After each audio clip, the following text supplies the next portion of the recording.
ഇന്ന് നമ്മൾ ലയറയിൽ കാണാൻ പോകുന്നത് വളരെ ബ്യൂട്ടിഫുൾ ആയിട്ടുള്ള ഒരു പീസാണ്. സിമ്പിൾ ഡബിൾ ലെയർ മോസണൈറ്റ് നെക്ലസ് കേട്ടോ. ഇതിൻ്റെ ഭംഗി ഞാൻ എങ്ങനെയാണ് പറഞ്ഞറിയിക്കുക, അത്രയും ഭംഗിയാണ്.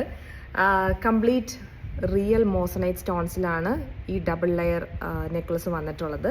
ഞാൻ ഇതിൻ്റെ ഡീറ്റെയിൽ കാട്ടിത്തരാം. ഇങ്ങനെയാണ് ഈ ഡബിൾ ലെയർ മോസണൈറ്റ് നെക്ലസിൻ്റെ ഡീറ്റെയിൽ വന്നിട്ട്. കണ്ടോ, ഫസ്റ്റ് പെൻഡൻറ്റ് കണ്ടോ എത്ര ഷൈനിങ് ആണെന്ന് നോക്ക്. അതിൻ്റെ മിഡിലിൽ ഒരു എമറാൾഡ് സ്റ്റോൺ വന്നിട്ടുണ്ട്. താഴത്തെ ലെയർ ഇതാ ഇങ്ങനെയാണ് വന്നിട്ടുള്ളത് കേട്ടോ. രണ്ടും സീൽഡ് ഫിനിഷിങ്ങിലാണ് കൊടുത്തിട്ടുള്ളത്. ബ്രാസ് ഫിനിഷിംഗ് ആണ്. ഈ ഒരു ലെങ്ത്തിൽ നമുക്ക് വെയർ ചെയ്യാൻ പറ്റും. പിന്നെ ഇതിൻ്റെ കണ്ടോ ചെയിൻ കണ്ടോ, നല്ല ഫ്ലെക്സിബിൾ ആണ്. സി, നല്ല ഫ്ലെക്സിബിളായിട്ട് കിടക്കണയാണ് ഇതിൻ്റെ ചെയിൻ വന്നിട്ടുള്ളത് കേട്ടോ. അപ്പോൾ നമുക്ക് ഇയറിങ്സ് കാണാം. ഇങ്ങനെയാണ് വന്നിട്ടുള്ളത് കണ്ടോ, നല്ല ഷൈനി ആയിട്ടുള്ള ഇയറിങ്സ്. ബിഹൈൻഡ് ബ്രാസ് ഫിനിഷ് ആണ്, സീൽഡ് ഫിനിഷിംഗ് ആണ്. സോ ഈ ഒരു നെക്ലസ് നിങ്ങൾക്ക് ഇഷ്ടപ്പെട്ടിട്ടുണ്ടെങ്കിൽ നമുക്ക് DM ത്രൂ അല്ലെങ്കിൽ വാട്സപ്പ് ത്രൂ മെസ്സേജ് അയക്കാം.